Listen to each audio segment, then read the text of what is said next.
Hello, hello, hello! Magandang araw! Welcome to my channel. Ako nga pala si Mystico Moreno, or in short, Mismo. At dito sa aking channel, we will manifest love and light sa inyong Tagalog love reading ngayon na Mismo.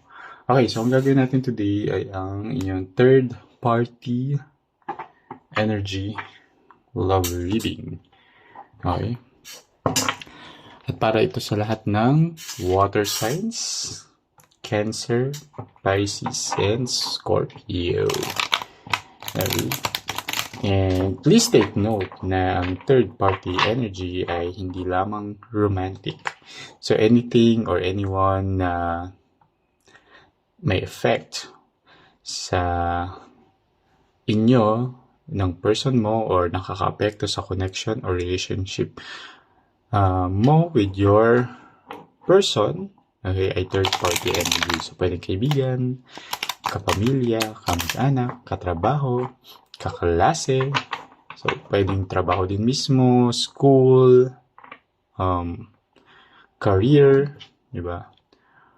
Projects, priorities, at iba pa. Malalaman natin yun, ma'am. Tingnan natin ano ba yung third-party energy na masasagap ko from the collective.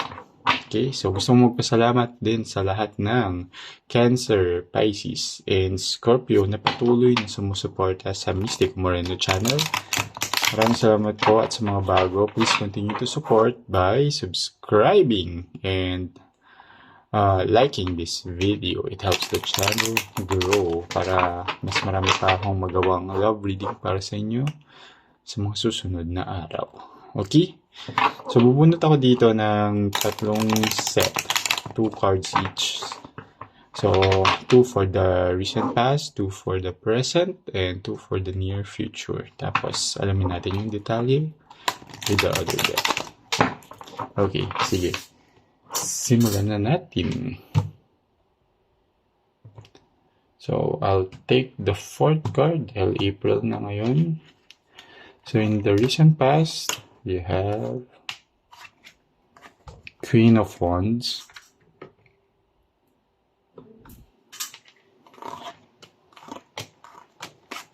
and the Fool,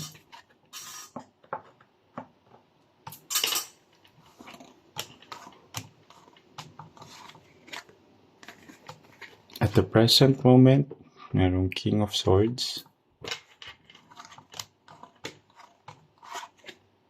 and Ace of Cups.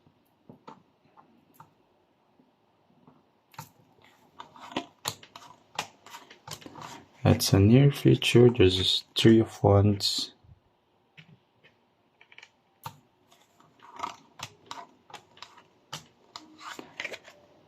and 10 of Swords.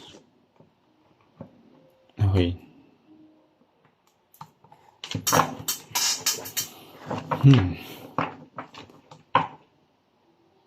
Sige, you might be dealing with an Aries and Aquarius. Okay, but doesn't have to. Yun lang yung strong energy na nasasagap sa reading na to. Pwedeng ibang signs pa rin, pero check your person's placement ng Moon, Venus, and Rising. Baka Aries and Aquarius din sila sa mga placements na yun. Okay, nakikita ko dito na mahal nyo yung isa't isa, pero in third party energy din nakikita ko hindi siya romantic eh. Okay. Sige, pero tanungin na rin natin si Universe, is this third party connection something romantic or not? Okay, so 8 of coins. So si 8 of coins is sinasabi niya na yes, something romantic, and it's something na committed, may commitment na. Okay, sige. Okay, so nakikita ko na. Alright. So, 8 of coins. So, it's, yung person ninyo is actually committed with someone.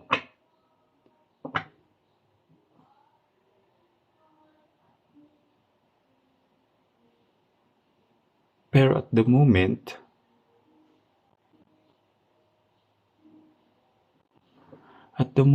ikaw yung pinipili niya. Oh. Wait, okay, sige. In the recent past, okay, itong person na to is committed with someone. Okay? Pero iniwan niya tong person na to para sa iyo. Okay, ito yung nasasagap mong energy. With the Queen of Wands and the Fool, there was a new beginning between you and your person. Okay? With the Queen of Wands, okay, there's a deep connection between the two of you. Okay? And nag-lead ito sa yung deep connection ninyo led to a relationship which is ayun nga, fresh start sa yung dalawa, a new beginning. Okay? Pero okay, naglinger pa yung past person, yung person mo. Gets? Okay. Mahal ka niya, pero part of him or her is may attachment pa rin dun sa dati niyang minahal. Okay. Kaya kanina parang medyo, okay, parang, romantic relationship ba tong third party? Pero hindi siya, ang nakikita ko dito, hindi siya talaga involved with the person, but with the emotions attached to that person. Okay?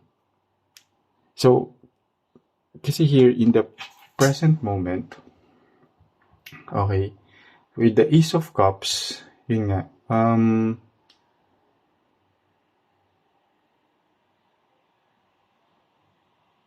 mahal ka niya, okay, pero ang nasasagap ko dito kasi with the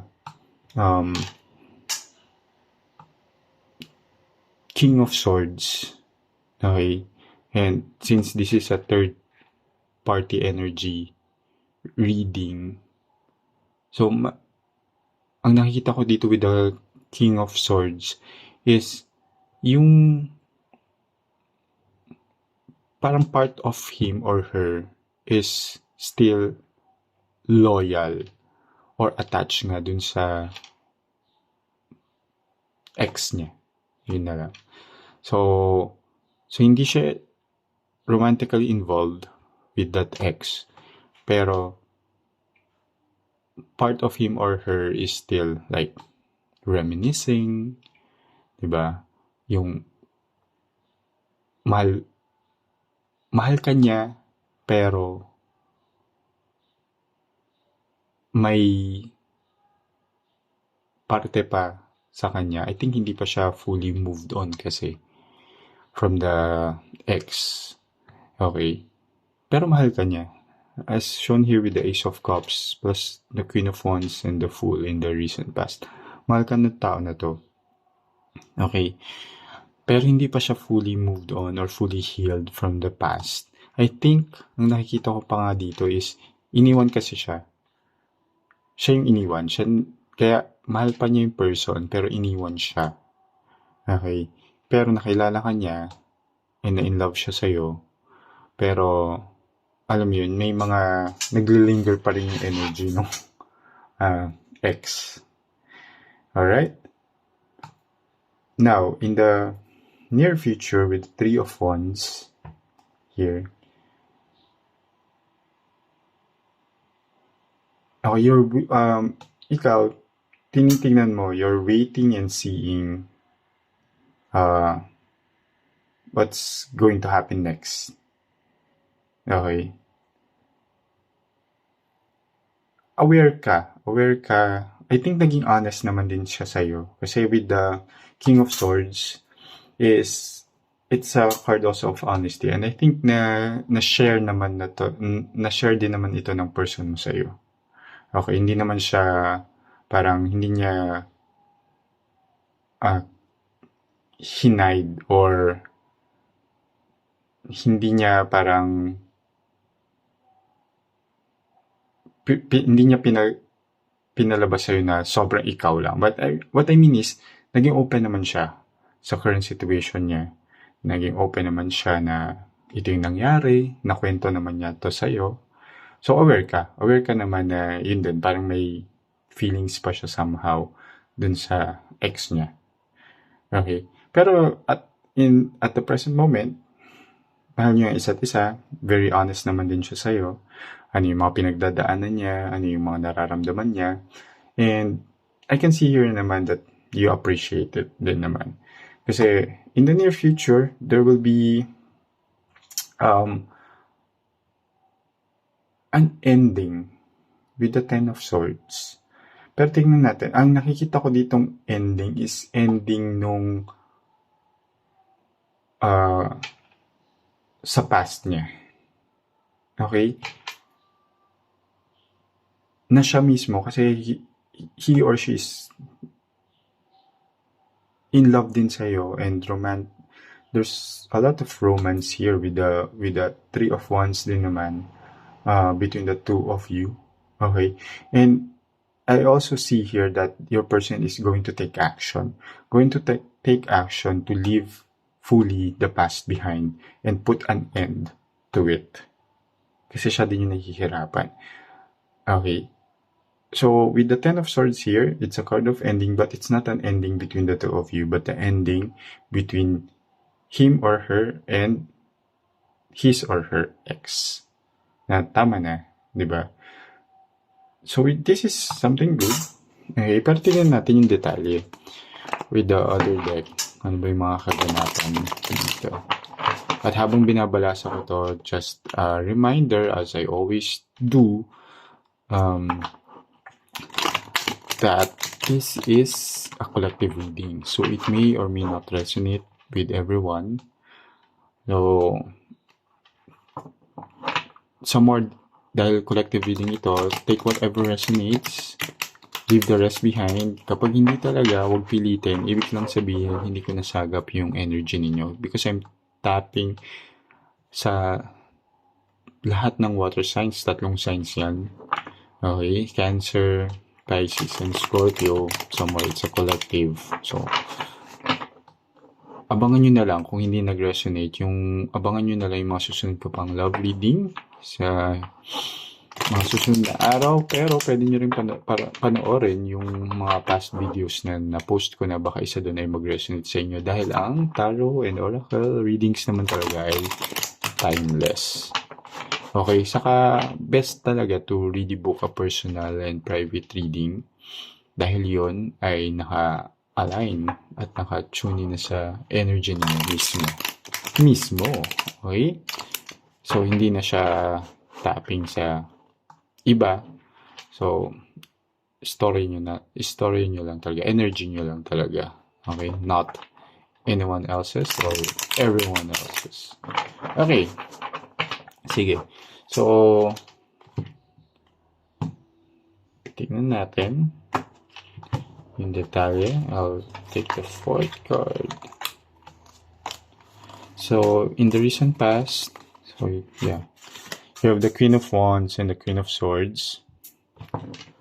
So, yeah, na-communicate naman talaga din nitong person na to sa'yo. Yung mga life niya in the past. Hindi naman niya parang kinip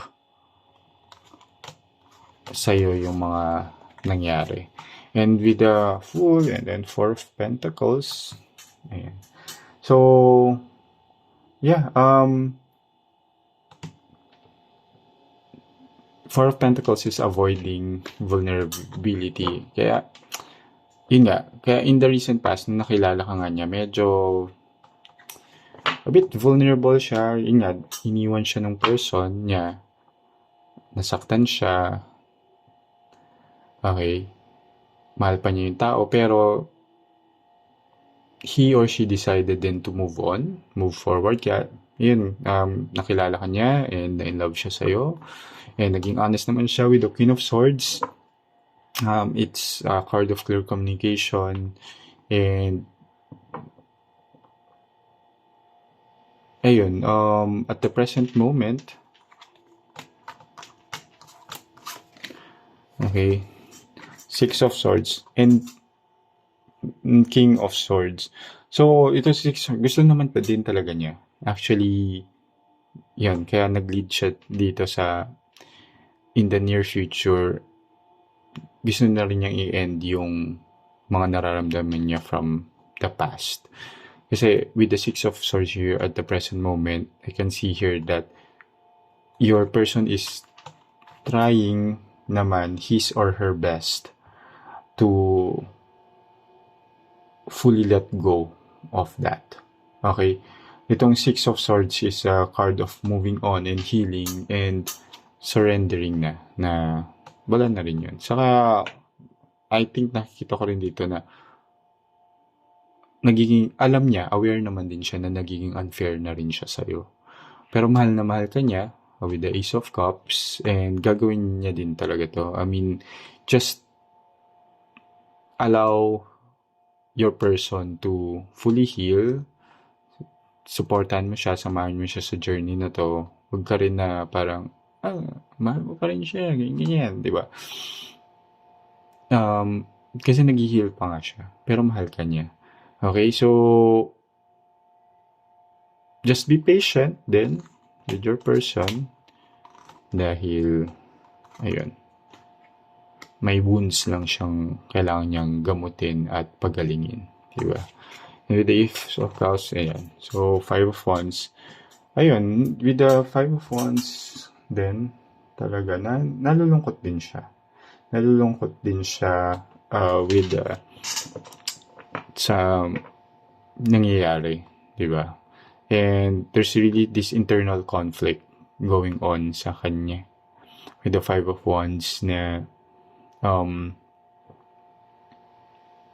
ayun, yung internal struggle ba sa medyo torn, parang ganun.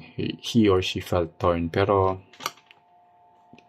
he and she or she is choosing to stay with you dahil nga mahal ka niya. And with the Three of Wands in the near future, there's ayan, tama, ikaw talaga ang kanyang pinipili. There will be this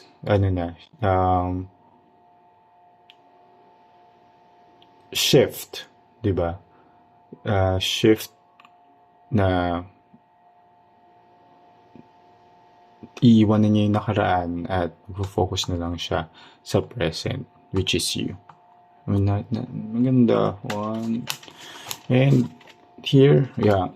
See, the Ten of Swords is, yan, pipiliin niyang i-end din talaga yung mga nakaraan. Iwanan niya sa nakaraan yung nakaraan. Okay.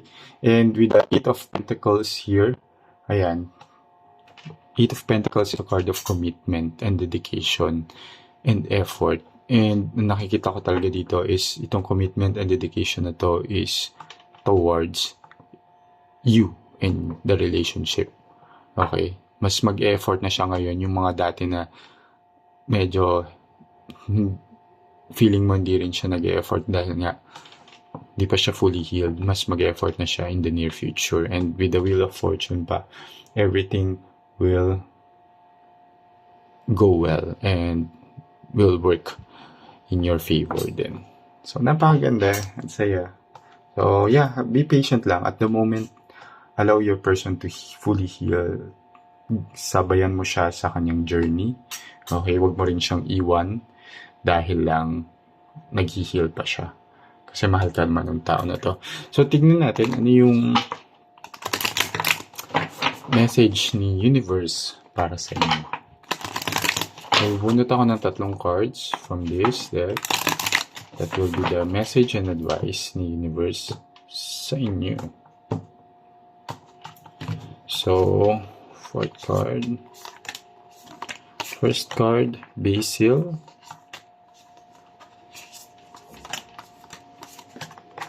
Primrose. And Alder. So, ayan. So, si Basil is a card of love and success. So, yeah, ang advice ni universe sa'yo nga, mahal ka ng tao and hang on, yun nga, magiging successful naman tong relationship ninyo and it will really go well with the Wheel of Fortune pa and 8 of Pentacles. And si Primrose is a card of